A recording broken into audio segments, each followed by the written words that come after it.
The story of the kings and queens of England is more surprising than you might think.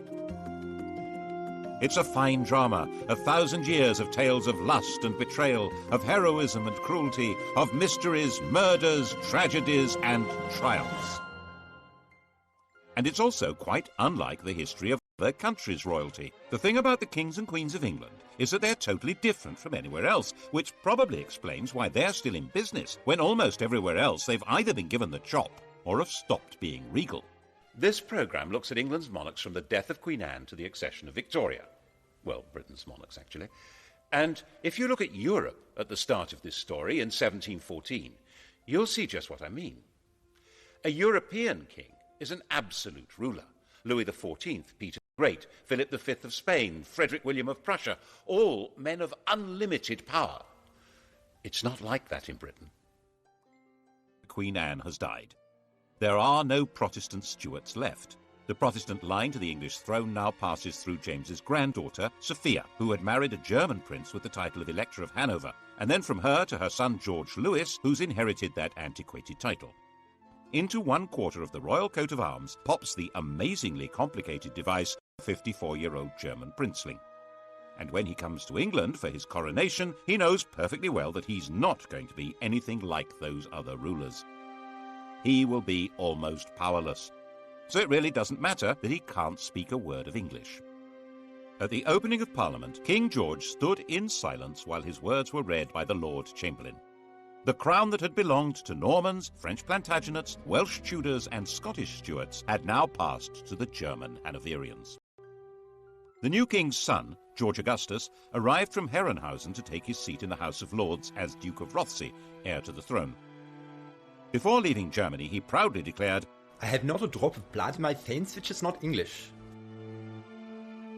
Rothesay, of course, is a Scottish dukedom. George Augustus did share one trait with his father's English subjects, a hearty dislike of King George, and for the same reason. 20 years before George became King of England, something very mysterious had happened to his wife's best friend, the dashing Count Königsmarck. His wife, Princess Sophia Dorothea, had come to detest her husband, who spent his time either engaged in endless European wars or enjoying his various mistresses. Königsmarck tried to help her escape from Hanover. He failed. The Count simply disappeared from the face of the earth, and the princess was banished and imprisoned. Her son, George Augustus, never forgave his father. In fact, father-son detestation would be the defining mark of the Hanoverian dynasty. They thrived on it. The English weren't too keen on that sort of behaviour either. They might have been more sympathetic if they'd approved of the two mistresses that George brought with him, but they called them the Maypole and the Elephant, and decided they were simply greedy Germans with their snouts in the trough. And there were Scottish noblemen who thought that with George lacking support in England, this might be an opportunity to hand the throne back to the Stuart family, and in particular to James II's son, living in France and known as the Pretender. The French thought this would be a great idea. Louis XIV's mistress, Madame de Maintenon, even presented him with a song to be sung on his accession. It had originally been written for Louis to celebrate his recovery from a surgical procedure on his bottom. She translated it for the man who should, she thought, be James VIII of Scotland, and, why not, James III of England. God save a gracious King, long live a noble King, God save the King. The song turned out to be a bigger hit than the man. The Jacobite Rising of 1715 was a complete flop, and after spending a couple of months wandering around the Highlands, James went home to France. George's throne was safe. He spent every winter in Hanover and left the government of England to his ministers. His own work was done by a new figure, the Prime Minister, a politician acting as a king's substitute. The first man to take on this role was Robert Walpole. Since Walpole didn't speak German, the pair of them communicated in schoolboy Latin. King George died a sudden death in 1727 while in Hanover, aged 67.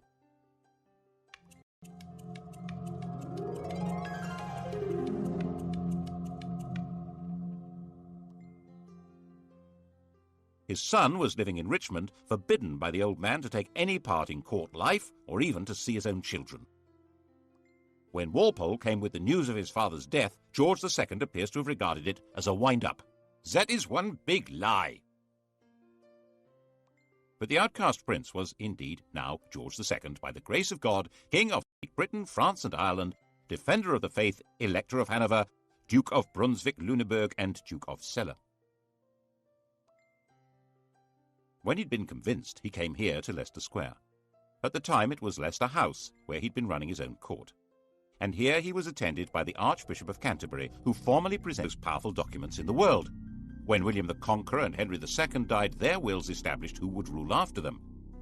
George took his father's will and, instead of opening it, shoved it in his pocket. It was never seen again, to the great disappointment of his father's mistresses. George II's wife, Queen Caroline, had very firm ideas on what should happen next, and her husband was quite obedient. The result was that everyone who'd been hoping for their own promotion in a changed government was disappointed. Walpole remained Prime Minister. He'd promised her that she would get a personal grant of £100,000 a year, double the offer his opposition came up with, and very little actually changed at all. That included the traditional hostility between anyone called King George and his son. The son in question was now, of course, the son of George II, Prince Frederick. According to Queen Caroline, he was the greatest ass, the greatest liar, the greatest canaille, and the greatest beast in the whole world, and we heartily wish he was out of it. She would have said it in German. George agreed with the Queen and refused to allow Frederick to marry Princess Wilhelmina of Prussia on the entirely sensible grounds that I did not think that engrafting my half-witted coxcomb upon a mad woman would improve the breed. Prince Frederick's view of his father was, by contrast, quite balanced and objective. He's an obstinate, self-indulgent, miserly martinet with an insatiable sexual appetite. Obstinate? Yes. Self-indulgent? A fair point. Miserly? Well, he had slashed Frederick's allowance to make him less of a social rival. Martinet? Well, certainly a man of relentless and determined regular routine. And the sexual appetite? We assumed that as his right. For instance, he began seriously lusting after the beautiful young wife of the Count of Volmoden when he met her in Hanover in 1735, and he told the Queen that You must love the Volmoden, for she loves me. The popular view of the king was that he was a randy buffoon. He seems to have been flattered by the jokes about his sexual efforts. As his father had once done, Frederick ran his own alternative court, which was far more popular than the king's. King George II didn't like that. Mein Gott, popularity always makes me sick, but this makes me vomit. The pair of them even patronized rival operatic outfits. The king and his entourage went to see Handel at the Haymarket. Handel had written George's coronation anthems. His music was grand and glorious, altogether suitable for magnifying the greatness of a self-important royal personage.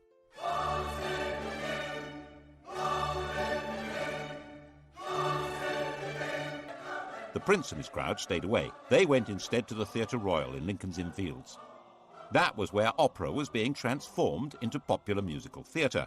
The biggest hit was The Beggar's Opera, a vigorous tale of the criminal classes, which lots of people said was intended as a satire on the court and Walpole's government. When you censure the age, be cautious and sage, lest the courtiers offended should be. If you mention vice or bribe, 'tis so pat to all the tribe, each cries, that was levelled at me. It was all very entertaining, watching royalty playing out their family quarrels, but they were not quite reduced to the level of powerless performers. King George was a fighting man, like his father, head of the army, and very much engaged in the quarrels between the rulers of continental Europe. Walpole tried hard to keep him out of wars, but in 1739 the king got his way and England went to war with Spain. This was the start of a steadily growing involvement in the power struggle between France, Prussia and the Habsburg Empire. Its culmination for George came in June 1743. He found himself under attack by the French at a German village called Dettingen. His horse bolted, but George stood in front of his troops, waved his sword and made a rather ponderous but actually rather brave little speech. Now, boys, now for the honor of England. Foreign behave bravely and the French will soon run. And so he became the last English king to lead his troops in battle. It was a fierce fight, and George emerged a bit of a hero. But he didn't rule the country. Governments and ministers came and went not because he wanted them, but because Parliament wanted them. In fact, George called himself a prisoner on the throne. In 1745, he played no part in the battles of Prestonpans or Culloden, which were far more important to the throne than the Battle of Dettingen. After all, they were battles for the throne itself.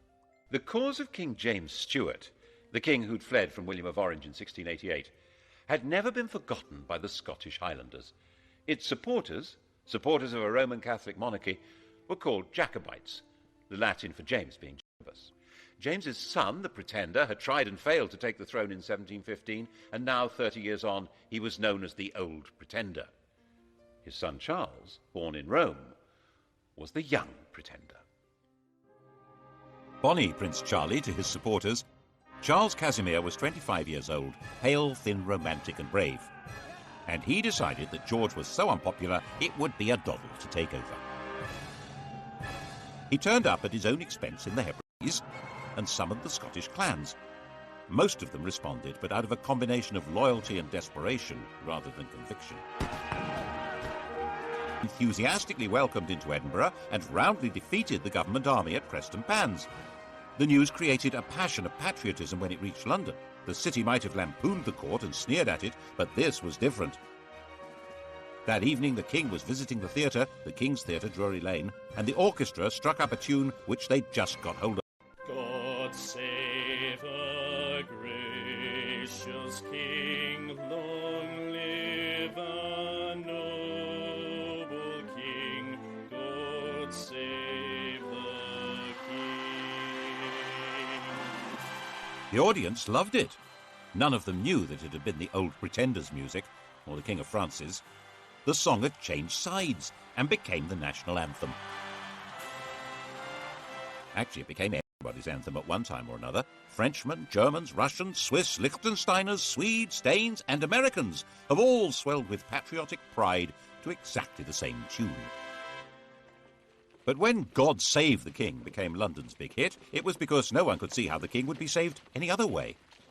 Marshal Wade, the best officer in the government army, said that Scotland was lost and England would fall prey to the first comer. Lord, grant that Marshal Wade may by thy mighty aid victory bring. May he sedition hush, and like a torrent rush, rebellious Scots to crush. God save the King. The rebels took Manchester, then Derby. London trembled, but not as much as the clansmen. They'd marched expecting England to rise in their support and the French to invade. Instead, they had no support at all. Most fundamentally, they realized that the English would never accept a Roman Catholic king. They'd outflanked a large English army, but it was now on their tail, and another was coming up from London. So back they went, and the clansmen were finally slaughtered in their thousands at Culloden in April 1746. Charles hid out for months in the Scottish Islands, hunted through the mountains by troops and with a price on his head, but protected by tribal loyalties until he finally escaped back to France. And the clan culture of the Highlands was systematically and ruthlessly extirpated. Clans were dispersed, their leaders imprisoned or executed, plaid and weaponry and bagpipes were banned. The would-be Charles III made a bizarre secret return to England in 1750, where he converted to Protestantism and expected this would encourage his supporters to have more hope. They were more impressed by his degree of attachment to the bottle, not so much the king over. George also found his other great enemy removed. His son Frederick died in 1751. He'd been hit hard in the stomach by a tennis ball, and the resulting abdominal ulcer burst and killed him. The new heir to the throne was a 12-year-old child, Frederick's son, George. But the great problems of the kingdom were outside the king's grasp. His country was now a great imperial trading power, with huge involvements in India, the East Indies, North America, and the Mediterranean. So was France. At the same time, continental Europe was constantly boiling over into war, and Hanover was in the middle of that. In 1756, the great powers finally locked horns in a do-or-die struggle that would girdle the whole world. This would become the 7 Years' War. It was truly the First World War. Britain fought in the name of its king, but that king now neither directed policy nor took part in the battles. A new world. In fact, affairs were so far out of the king's control that when he dismissed ministers he didn't like, they came right back again. So far as the English were concerned, this was just how things ought to be. Englishmen were entitled to liberty. The despots were on the other side, Catholic France and Austria. Their whole life, commerce, industry, and fighting force was directed at royal tyrants who ruled over starving and powerless peasants. And on the other side, Protestant Britain, whose commerce was run by men of business, whose industry was directed by free tradesmen, whose army and navy were run by heroes and manned by proud free men, and whose court was the centre of society, not of autocratic power. And that was how many of the British really did see it. Of course, they were also fighting with despotic Prussia, but that was a minor detail. The general perception was that this was a war of free Britons against European despots. Poor George died at the height of the war in 1760, and it didn't matter at all.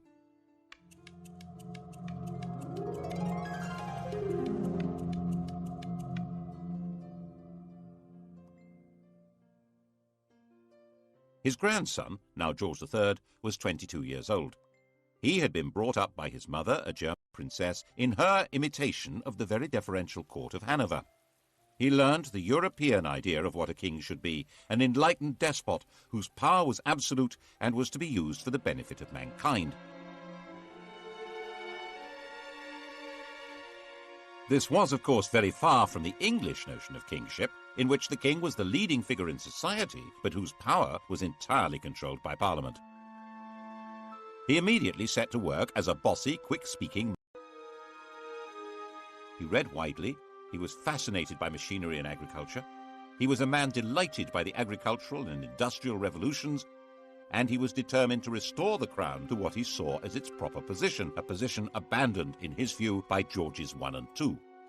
Unlike them, he'd been born in England and spoke good English, even if his grasp of grammar was ropey, and he had no old or young pretender to challenge him. At the opening of his first parliament, he declared, "Born and educated in this country, I glory in the name of Britain." Parliament was controlled by one party, the Whigs, effectively an oligarchy of rich men who ran the country by a system of bribery, patronage, and nepotism. George felt that it was his job to improve matters. And so began the most catastrophic reign since James II. If it hadn't been for George III's attempt to turn back the clock, the inhabitants of New York might still be using British passports, and the inhabitants of Los Angeles and Miami, Spanish ones. Now there's a thought. To break the power of the Whigs, he set about creating what was almost his own political party, a group of MPs known as the King's Friends.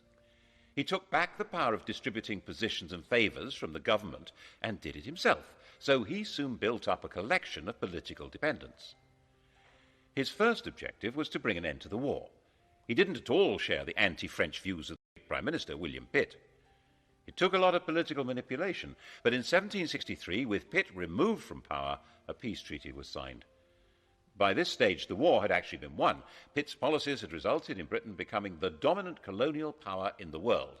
Britain was more or less undisputed ruler of North America, India, the Caribbean, and much besides. And George took the credit, the glory, and tried to take control. At the end of the 7 Years' War, in 1763, the King of England ruled over more of the world than any man since Genghis Khan, an empire about 5 times larger than Rome. Of course, he wasn't in the position of an Asiatic tyrant, or even your common or garden European despot. His control would have to be through Parliament. His power was limited to choosing ministers, and even that wouldn't work if Parliament and the country wouldn't stomach them, as George kept finding out. His solution was to do all he could to increase his own influence in Parliament, in effect get stuck right into political intrigues. Since it was illegal to report parliamentary debates, people became very suspicious of what was going on. He spent huge sums on trying to influence elections and would even personally go out canvassing. On one occasion, for instance, bustling into a draper's shop, saying, "The Queen wants a gown," announcing who to vote for, and rushing out again. When things went wrong. When Parliament rejected a bill that would have helped the Spitalfields weavers, the weavers marched off to find the king at Wimbledon. Shades of the Peasants' Revolt. George listened to their complaints and persuaded them to go back home. But when they realized he wasn't going to help, they rioted, and he personally ordered out the troops. He said he would put himself at the head of the army or do anything else to save his country. He also had a hand in creating the notorious Stamp Act of 1765, which tried to make the English colonists in America pay a tax on paper. This was the moment at which the whole language of politics began to change. One Virginia colonist declared, "Caesar had his Brutus, Charles I his Cromwell. May George III profit from their example." The Cromwellian revolution of the previous century had certainly been driven by the connection between taxation and liberty. The issue now was that the 13 English colonies in America had their own governments, run by their own local oligarchies, and raising their own taxes. The idea that they could be taxed by the oligarchy in London, headed by the king, was totally outrageous. They would have no way to influence what was done or what they had to pay. Colonists who supported the government were threatened by their compatriots. Some were tarred and feathered. And by the time the act came into effect, there wasn't a single person who'd accepted the job of commissioner to collect the tax.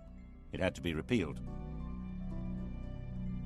There was similar alarm in England, as in his attempt to control Parliament, George arrested his leading critic there, John Wilkes. Mobs rioted in the name of Wilkes and liberty and threatened the king. Wilkes was released, and it was established that there was a legal right to report and criticize what happened in Parliament. But by 1770, he had created the political system he wanted. The political parties had collapsed, and he had a docile chief minister, Lord North, with a parliamentary majority through whom he could run things the way he thought they should be.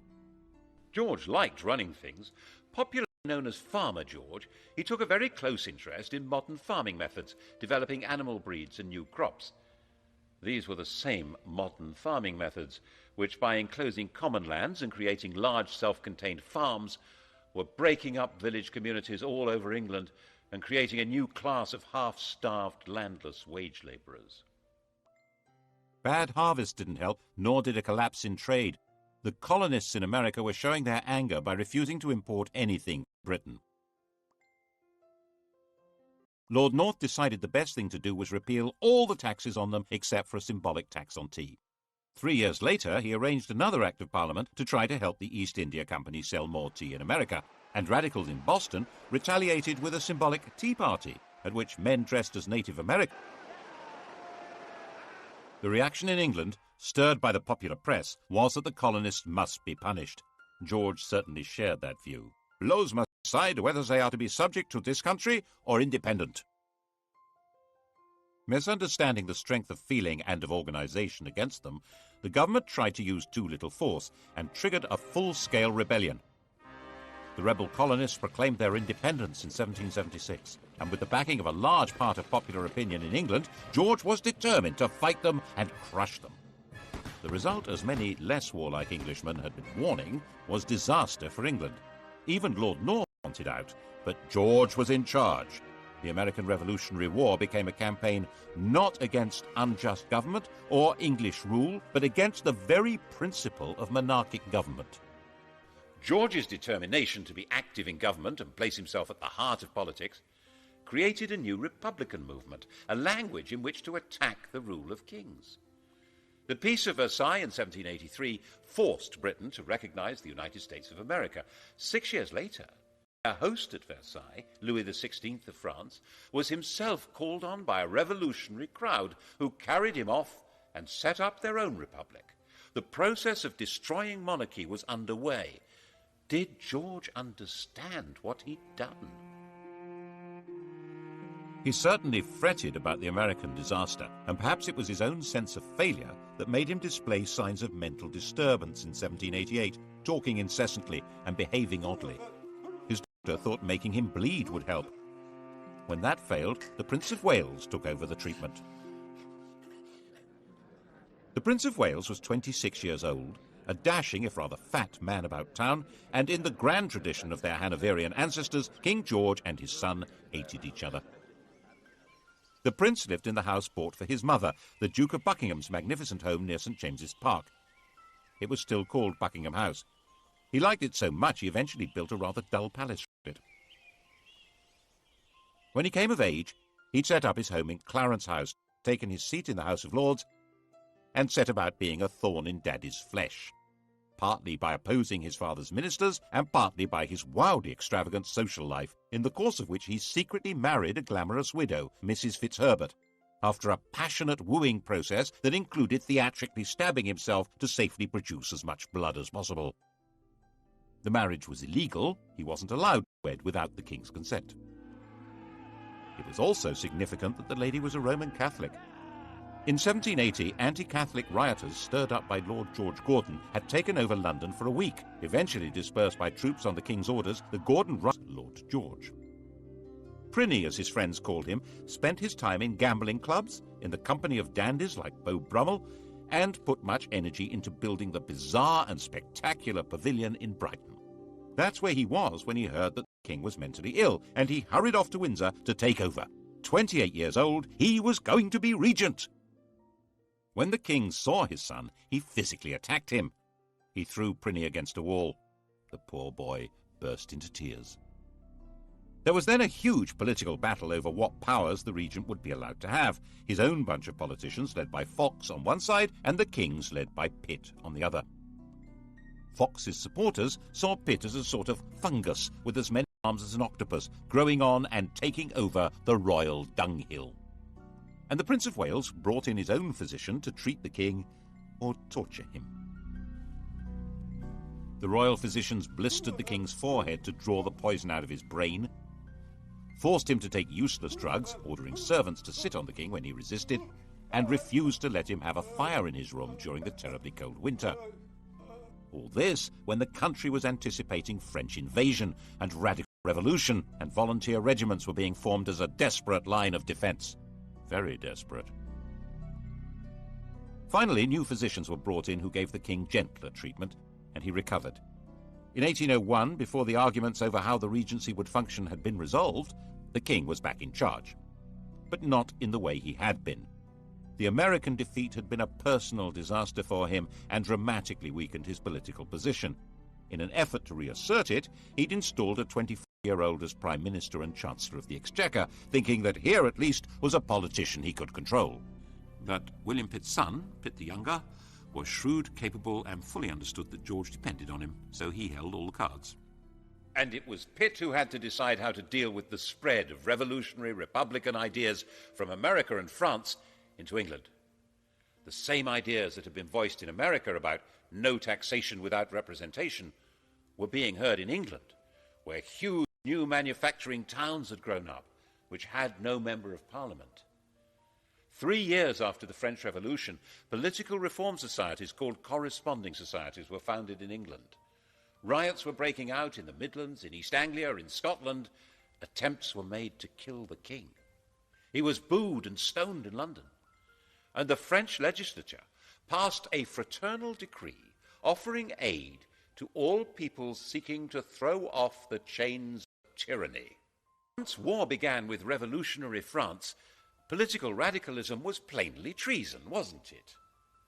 The government decided on a policy of definitely without trial. The government charged people with treason for organizing public meetings calling for political reform.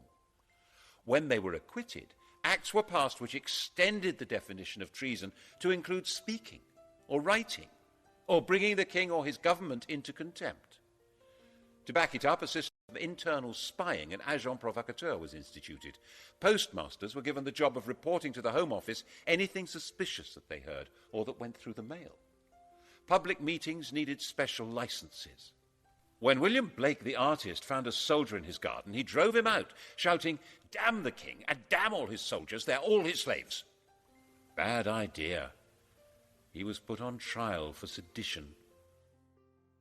The king himself was actually quite popular. He was generally seen as a kind-hearted, slightly bufferish sort of a person, but he was still ultimately in charge of what was going on.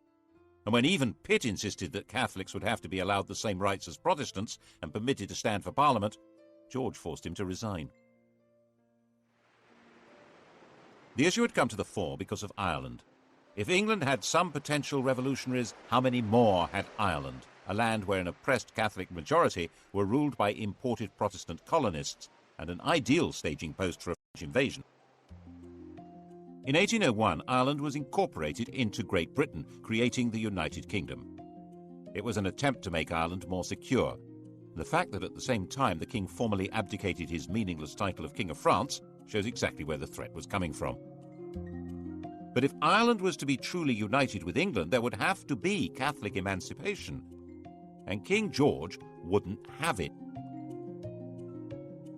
Whatever might have happened could not have been worse than what did.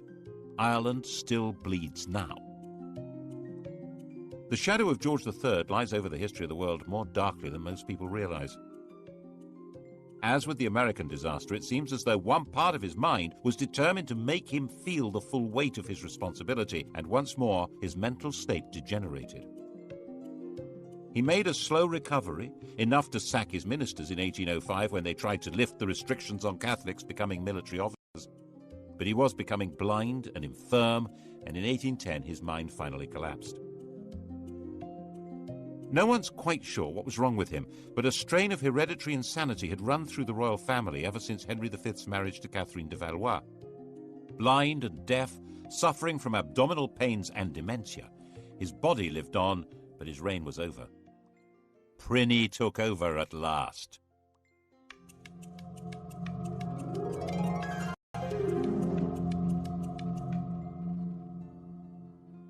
The European monarchy had been transformed. The enlightened despots had fallen. Napoleon's empire had swallowed them up, replacing them with dictators from his own family or under his control. Even Hanover had been overwhelmed. The Tsar still survived, but Napoleon was about to invade Russia. Britain stood virtually alone. And in Britain, the ancient principle of the royal prerogative was now in the fat, clammy hands of a gambling, massively indebted, roly-poly dandy with a passion for show and splendor. But the military genius of Wellington and Nelson didn't need a king to guide it.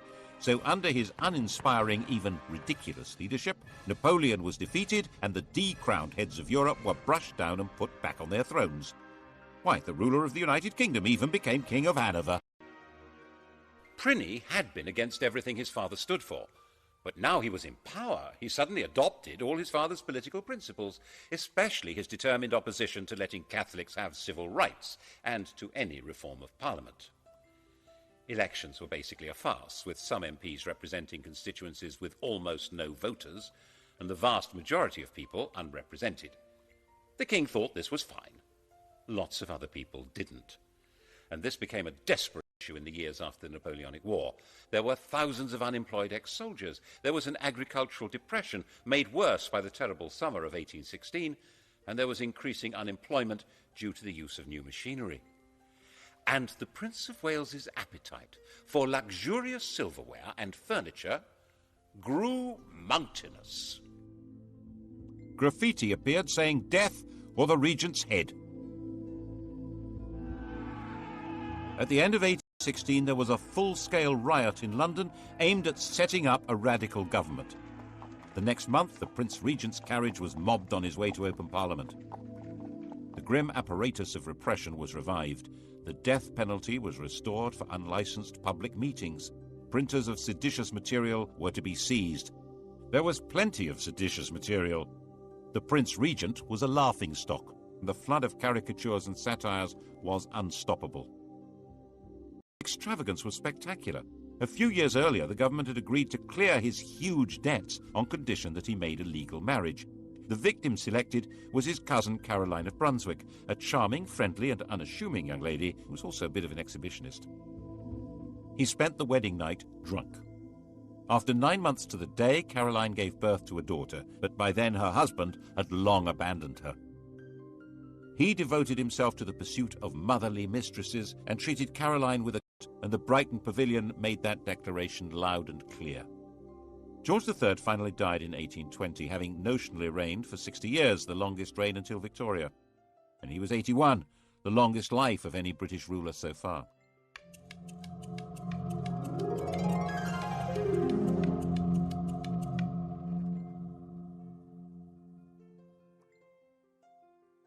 Pliny was now king. His wife Caroline now decided to come to England from her exile on the continent and take her place at her husband's coronation. An immediate attempt was made to pass an Act of Parliament divorcing the royal couple, but it was dangerously unpopular and had to be abandoned. She turned up for the coronation at Westminster Abbey, but the door was closed in her face. The coronation, fabulously expensive, was performed in complete privacy. She went away broken-hearted and died less than 3 weeks later. Her body was to be returned to Brunswick for burial. The king, nervous of a riot, insisted that the coffin should not be transported through the city of London, but it was seized by Londoners, who staged their own funeral procession with it and were gunned down by the house guards at Hyde Park Corner. Afraid of being attacked and afraid of being laughed at because of his great swollen body, from 1823 King George IV avoided being seen in public. He even built a tunnel to allow him to get from his rooms in Brighton Pavilion to the riding school in private. And of course it was said ever since that it connected to his mistress's house. It became essential for the government to break the king's opposition to reform, especially with regard to Catholics, but he held the power of veto. The arguments went on hour after hour, day after day, with the king becoming more enraged and more ill, until finally he broke. By February of 1830, he was partially blind and raving, convinced that he'd commanded a division at Waterloo and ridden a winning race at Goodwood. And so he died. And they found 50 years of coats, boots and pantaloons, and countless bundles of women's love letters, of women's gloves, of locks of his many mistresses' hair. Why on earth did Britain need a king? What use was he to man or beast? Why in heaven's name wasn't there a revolution? The truth is, no one knows. Some historians think it was a result of Methodism becoming popular, diverting poorer people's energy from politics into religion. Some think it was patriotism in the age of empire, that king and country was a slogan that helped people pull together against Napoleon. But perhaps, given the riots, rebellions and mutinies, it was due more to the efficiency of the police state and the forcefulness of repression. And lurking at the back of people's minds was the distant memories, echoed and made more terrible by the vision of the guillotine in France. Always keep a hold of nurse, for fear of finding something worse.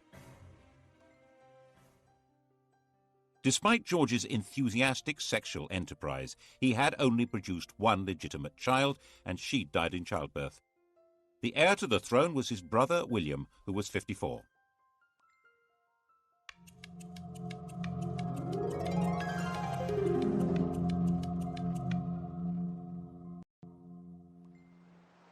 He had been sent into the Navy as a young man, where he developed into a severe disciplinarian and a stickler for etiquette.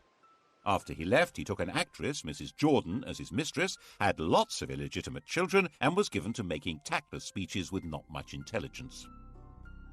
He eventually had made a royal marriage to another German Protestant princess, and Mr. King and Mrs. Queen lived at Bushey to the north of London, like a quite ordinary couple. Insisted that his coronation should only cost 1/10 of his brother's, and he was known to give people a lift in his carriage. All this made him rather popular, but when it came to parliamentary reform, he turned out to be as resistant as any other Hanoverian king. By now the popular pressure for changing the voting system into something more representative was virtually irresistible, giving more men the vote, having MPs for the new towns and secret ballots. This would give the Commons more power, so the House of Lords was resisting it, and William sided with them. By 1832, there seemed a real possibility of civil war or revolution. It's possible that if the royal family were part of the aristocracy, as in every other country with a king, that would have happened. But the king and queen had their family roots in Germany, and there was no natural alliance between them and the great aristocratic families. William was weak and was forcefully persuaded to give way, and Britain was started on the road to democracy.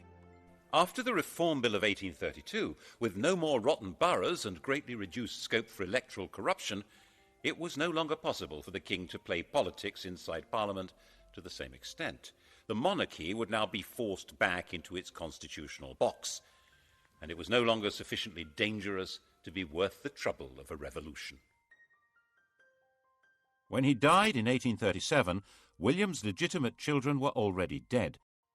The heir to the throne was the daughter of his brother Edward, a young girl of 18. She would make a demure and pretty little queen who could leave the business of running England to the professionals. Couldn't she?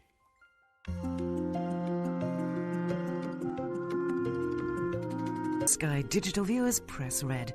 On UK TV History next, the modern kings and queens of England coming up here on History, and starting on documentary, The Best of British. Blue Planet.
wars.